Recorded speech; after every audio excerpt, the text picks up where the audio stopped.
Air Jordan 1 Low fans, rejoice. We have a brand new Jordan 1 Low news video for you guys today. If you missed the last one, I'll leave it linked down below. There's quite a few releases to take note of, and in this video, we'll be covering the rest of the Jordan 1 Lows set to release for the year of 2020. Next year in 2021, all of the tongues and the general shape of the Air Jordan 1 Lows will have the Nike Air branding. It'll be more to the OG Air Jordan 1 Lows, so looking forward to those releases. But yeah, with that said, we still have a pretty solid list lined up for you guys for the fall and winter season. By the way, we'll also be covering the overall Air Jordan holiday releases for 2020 in a future video this week, so subscribe with notifications on so you don't miss that video. And I also just uploaded my Air Jordan 1 mid collection video along with my low and high collection, where I had my sister react to them as well. So check out my Jordan 1 collection videos if you're a fan of the silhouette. First up, we have the Air Jordan 1 Low Court Purple. Now, I talked about the sneaker in the last video, but I just wanna put the spotlight on these sneakers one more time because I'm genuinely looking forward to this Jordan 1 Low releasing. Not gonna pay resale for these. If I can cop them for retail, most definitely will, but this is a sneaker I can see having some resale value. Now, there isn't a specific release date for these sneakers yet, but if you guys follow me on Twitter or Instagram, I'll be sure to update you guys over on there, but it is going to come out this year. I pinky swear, or I promise. Now, if you took an L on the high top version of these over in April, I think this will definitely be a sneaker that will suit your cravings. The color blocking is pretty much identical to the high top Court Purple 2.0s, and they're retailing for $90 US or 120 Canadian. Next up, we have some updated images from Jordan Brand on these brand new women's Air Jordan 1 Lows expected to release this fall season. So these are like a maroon pair that use the bread color blocking, and I really like these, but they're going to be a woman's release. So if you're size 11 or up, you're pretty much screwed out of this release because they're going to typically go up to a size 11 or 12 women's, which converts down to a size 10.5 men's. Now, the cool thing about these sneakers is that they actually come with some jewelry, some bling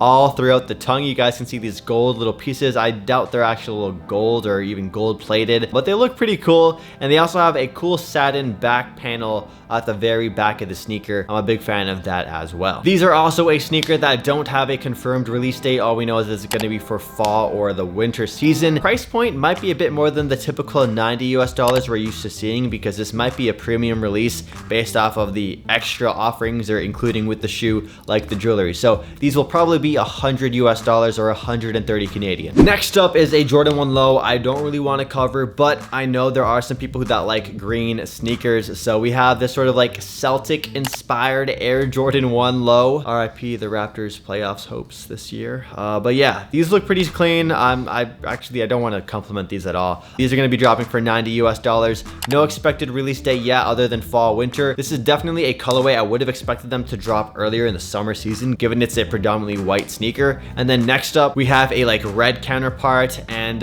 thinking about it now, them releasing like a red and a green version, I'm getting like these throwback days to my youth with Pokemon Fire Red and Pokemon Leaf Green. So if you are a 95 baby, if you're a millennial like me, what did you grow up playing? Did you play Fire Red or Leaf Green? I personally got Leaf Green. This is also another clean Air Jordan 1 Low colorway for $90 US. No expected release date just yet, so stay tuned for the updates in future news videos. The next Jordan 1 Lows we're going to be talking about are also red and white. However, these ones have a small twist. This is an SE, or a special edition release, and the texture on the upper is a little different than usual. These are the Air Jordan 1 Low Quilted Reds. Now, it has that typical kind of like Chicago color blocking with the red and the white, but the major thing here that sets it apart from other Air Jordan 1 Lows is this quilted upper on the side of the sneaker, and just all the white portions of the sneaker. Not something we're used to seeing. I definitely get more of this holiday kind of vibe with this quilted look.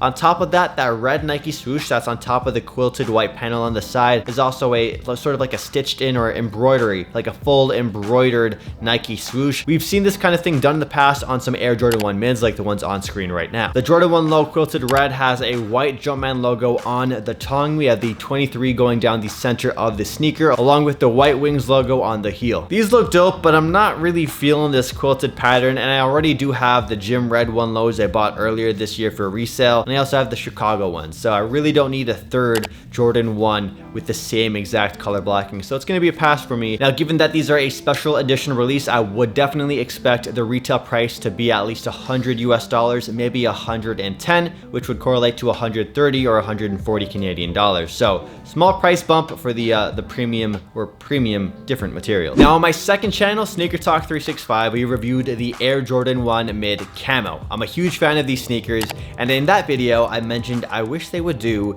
more camouflages on the Jordan 1s, and that wish has now been delivered, but this time on a Jordan 1 Low. So they're going for this Arctic camo on this Air Jordan 1 Low, and I'm a huge fan of these sneakers. The expected release date for these is between November and December of this year, and they use a white canvas upper. Surprisingly, it's not a full leather upper. It has white canvas on the side panel and on the toe box region, similar to the laser orange lows we've seen earlier this year. And then the gray leather on the shoe looks really good. It has this really nice tumbling, pebbling effect on it. So I feel like this might be a premium Air Jordan 1 Low release. These ones also have a nylon tongue, lace, and liner, along with a gray outsole. It has that black Jordan Wings logo embroidered on the booty, and it has that black Jordan logo on the tongue, along with the 23 on the laces. And of course, how could I forget, they also have the Arctic snow white gray camo on the Nike swoosh on the side. Now I kind of wish they used this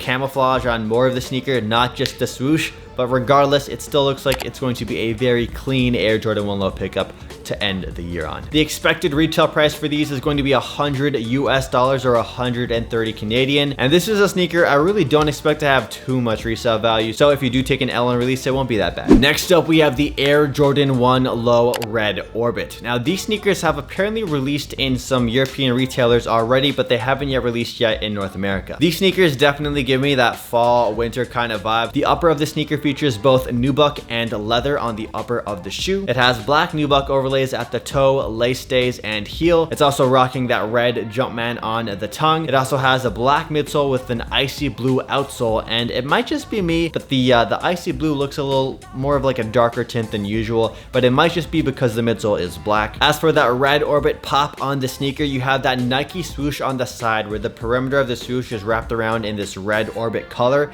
and the leather, or the material that they use, is like this cracked leather on the Nike swoosh. It looks pretty cool. For me though, I'm gonna have to pass on these sneakers. Next up are some Air Jordan 1 Lows that are specifically for the kids. These are a GS size exclusive, so they're not gonna have larger woman sizes, and they're definitely not gonna have any men's sizes. These are the Air Jordan 1 Low Sports Tricolored Ribbons. And these Jordan 1 Lows are actually from a small little pack that Jordan Brand is doing with a pair of mids as well. Those are also probably going to be a GS exclusive. I like the fact that they use some different shades of blue on the upper, and there's a nice little accent that pops on the side of the shoe with those tricolor lines going down the side beside the swoosh. But this is not a sneaker that really grabs my attention. Jordan Brand continues to show some more love to the ladies and kids out there, or just people with small feet, with another exclusive release for them. This is a purple Air Jordan 1 Low for the fall. These Jordan 1 Lows use a predominantly leather upper, and then you have suede hits at the heel of the sneaker, similar to these blue and neon yellow pairs of Air Jordan 1 Lows we saw earlier this year that were for men's, and they had like that black toe kind of aesthetic. These look like they're going to be a solid colorway for the ladies, and I wouldn't be surprised if these sell out very fast. The retail price is expected to be $90 US or 120 Canadian, and we don't have a confirmed release date just as of yet, besides fall winter 2020. Next up, we have the Air Jordan 1 Low Laser Blue. Now we've seen a lot of laser orange colorways this year, but this time around we're getting some blue Jordan 1 love. I want to like these. I genuinely want to like these, but I don't like what they did with the back of the sneaker. The color blocking is super close to the likes of the Bred ones, but that back collar that's right underneath your ankle, they went for a black panel instead of having it match the back heel color. I don't know why they did that. It's just a little weird to me. It's a little off-putting.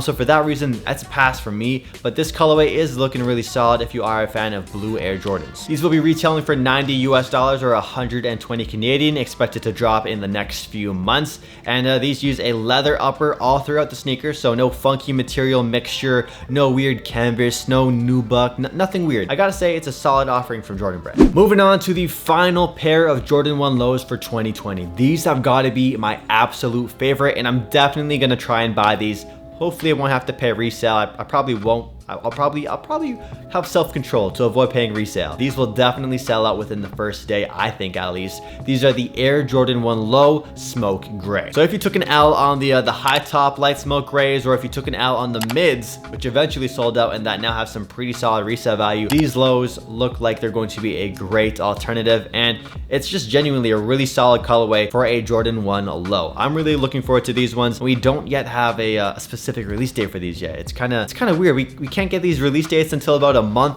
or a few weeks before these Jordan 1 Lows come out, because typically Jordan 1 Lows have never really been that hyped in the past. They would just release them out of the blue. So for this pair in particular, if you guys want to know when these drop, make sure you guys follow me or subscribe to me on YouTube so I can keep you guys up to date on this release date. I gotta say, it just might be the gray speaking to me, but these kind of give me the Dior Jordan 1 Low kind of vibes, but just without the luxury co-signing and branding and everything. But with that said, overall, clean colorway, uses an all leather upper. Jordan Brand is not messing around with these. There's no reason to not like these if you're a fan of Jordan 1s. If you guys made it to the end of the video, let me know by commenting down below what your favorite Air Jordan 1 Low is from this video. And if you guys want more videos like this, hit that like button down below. It lets me know you guys want more sneaker news videos, and it tells YouTube's algorithm to inform you when I do drop more sneaker news videos. So it helps both of us out. You don't miss a video, and I know that you like them, so I'll keep making them. With that said, I do stream on Twitch. It's twitch.tv/SneakerTalkCA. TikTok is SneakerTalk. I can't believe I made a TikTok again. And the second TikTok I uploaded is actually about to hit 100,000 views, which is pretty crazy. Thanks for watching, and please go watch my Jordan 1 mid collection video if you haven't yet seen it. We also have a Jordan 1 mid news video on the way, so subscribe for that, and I'll catch you guys in the next one. Peace.